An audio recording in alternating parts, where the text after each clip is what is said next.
Втора част в рубриката Skincare или грижа за кожата. В първа част обсъдихме какви продукти използвам за измиване на лицето си и ви разказвам повече за тях, така че ако не сте го гледали, изгледайте го и се надявам да ви бъде полезно. Но продължаваме сега с тонерите и какви тонери използвам след като си измия лицето. Първо ще започнем с тези нашумели почистващи тампончета. Изглеждат ето така. Са напоени вече с тонер вътре. Харесвам Ануа като бранд и тези тампончета наистина са много хубави. Използвам ги може би 2 или 3 пъти в седмицата, но са много щадящи към кожата и могат да се използват всеки ден. От едната страна са ето такива ексфолиращи, а от другата страна са ето така гладки. Много са приятни на кожата и наистина бих ви ги препоръчала и са за всякакъв тип кожа.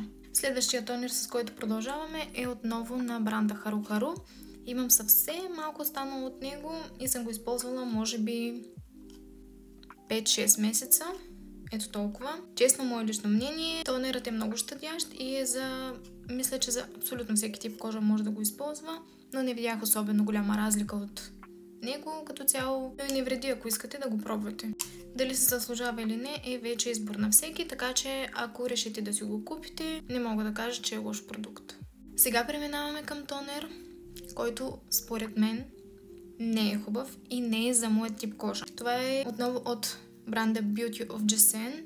Беше много нашумял в TikTok и тогава бях се го купила, но не е за моя тип кожа. Изсушава кожата ми и не видях особено голяма промяна от използването му.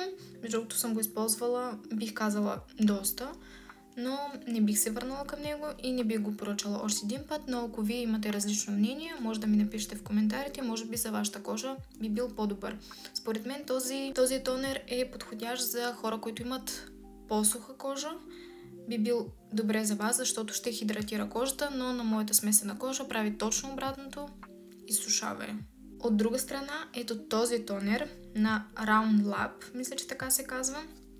Бранда е много хубав, много щадящ тонер. Използвала съм го вече доста време, а го използвам, мисля, че повече от 5 месеца.